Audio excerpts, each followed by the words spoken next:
आप सभी का हमारे YouTube चैनल सुकेश वैदिक पर बहुत बहुत स्वागत है। आज मैं आपको तुलसी की महिमा बताऊंगा, क्योंकि तुलसी हमारे जीवन में हमारे साथ एकदम सटी हुई है और हमको उसका रोज काम पड़ता है। भगवान शंकर के मुख से ये तुलसी महिमा बताई गई पद्म पुराण में। लिखा है कि तुलसी का महात्म्य भर सुन लेने से मनुष्य जन्म मृत्यु के चक्कर से छूट जाता है। जन्म से लेकर मृत्यु तक पर्यंत जितने भी पाप हुए हों सब नष्ट हो जाते हैं। सुनिए, लिखा है तुलसी का पत्ता, फूल, मूल, शाखा और मिट्टी आदि सभी पावन है। तुलसी संभवम सर्वम पावनम मृतिकाधिकम। जो तुलसी काष्ठ का चंदन श्री कृष्ण को अर्पण करता है वो सदा श्री हरि के समीप रमन करता है। तुलसी की जो सूखी लकड़ियां हैं इसको ऐसे कचड़ा समझ कर न फेंके, इसका भी उपयोग है। लिखा है जो तुलसी काष्ठ की आग से भगवान के लिए दीप जलाए तो कान खोलकर सुनिएगा, उसको 10 करोड़ दीप दान का फल मिलता है। जो ब्राह्मण तुलसी काष्ठ की अग्नि में हवन करते हैं उन्हें एक एक सिक्त अर्थात एक एक तिल में अग्नि स्टोम यज्ञ का फल मिलता है। तुलसी की लकड़ी की आंच से तैयार किया हुआ नैवेद्य का थोड़ा सा भी अन्न भगवान केशव को अर्पण किया जाए तो वो मेरू के समान अन्नदान का फल देने वाला होता है। जो भगवान को तुलसी काष्ठ का धूप देता है वह उसके फल स्वरूप 100 यज्ञानुष्ठान और 100 गौदान का फल प्राप्त करता है। जो मनुष्य अपने अंग में तुलसी का कीचड़ लगाकर श्री विष्णु का पूजन करता है वह एक ही दिन में 100 दिनों के पूजन का फल प्राप्त करता है।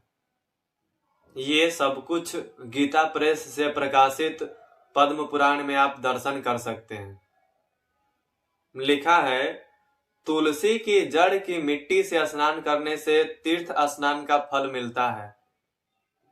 जो तुलसी की नई मंजरी से भगवान की पूजन करता है वो जब तक सूर्य चंद्र है तब तक पुण्य भोगता है। जो तुलसी की नई मंजरी से भगवान की पूजन करता है वो जब तक सूर्य चंद्र है तब तक पुण्य भोगता है। तुलसी द्वारा पूजित होकर भगवान श्री हरि भयंकर उत्पातों, रोगों तथा दुर्निमित्तों का विनाश कर डालते हैं।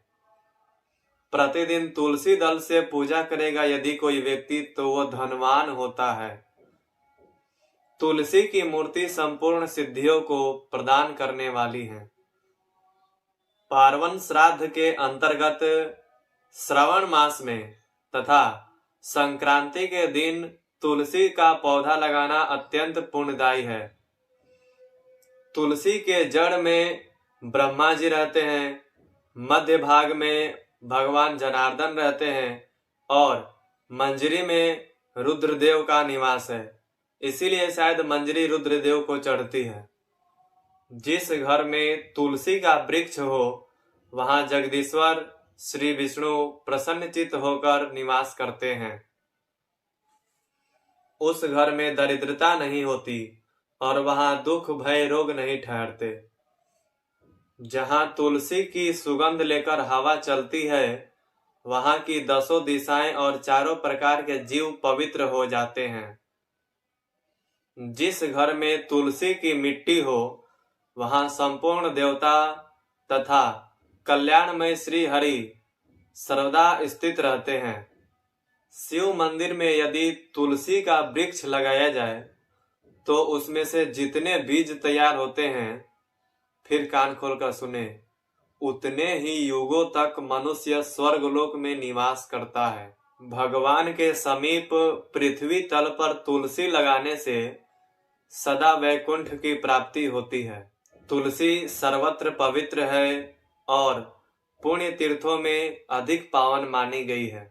तुलसी वृक्ष के बगीचे का दर्शन और स्पर्श कर लेने से भी ब्रह्म हत्या आदि पाप नष्ट हो जाते हैं। जिनका मृत शरीर तुलसी काष्ठ से जलाया जाता है वो विष्णु लोक में जाते हैं। मृत व्यक्ति यदि किसी भी पाप से ग्रस्त हो तुलसी काष्ठ की अग्नि से देह का संस्कार होगा तो वो शुद्ध हो जाएगा। जिसकी मृत्यु के समय श्री हरि का कीर्तन, स्मरण और तुलसी की लकड़ी से जिस शरीर का दाह किया जाए उसका पुनर्जन्म नहीं होता। आपको लगेगा कि इतने सारे तुलसी काष्ठ कहाँ से लाए, क्योंकि मनुष्य शरीर के लिए तो ज्यादा चाहिए।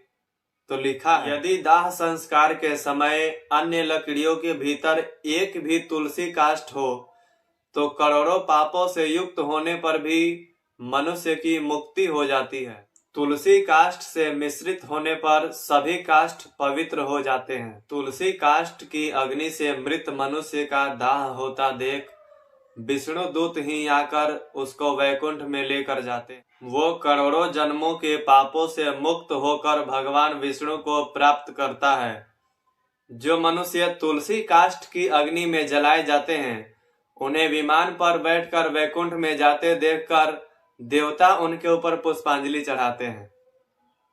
ऐसे जीव को देखकर भगवान विष्णु और शिव संतुष्ट होते हैं और श्री जनार्दन सामने जाकर हाथ पकड़कर अपने अक्षरधाम में लेकर जाते हैं। और फिर पिंडदान की बात। पिंडदान में लिखा है, तुलसी दल मिलाकर पिंडदान करने से 100 वर्षों तक पितर तृप्त रहते हैं। तुलसी वन की छाया में पितरों का तर्पण करना चाहिए। वहां किया हुआ पिंडदान पितरों के लिए अक्षर होता है। समुद्र मंथन से भगवान श्री हरि की पत्नी तुलसी प्रकट हुई, जो परम पवित्र है और संपूर्ण विश्व को पावन बनाने वाली है। जगन माता तुलसी का प्रादुर्भाव श्री हरि के पूजा के लिए ही हुआ है। ठाकुर जी को तुलसी जी क्यों इतना ज्यादा चढ़ाई जाती है? इसलिए चढ़ाई जाती है कि तुलसी जी की जो मंजरी होती है उस मंजरी में सफेद छोटे छोटे फूल होते हैं। उसमें से जो सुगंध आती है वही सुगंध श्री राधा जी के शरीर से आती है। इसीलिए ठाकुर जी को तुलसी ज्यादा पसंद है।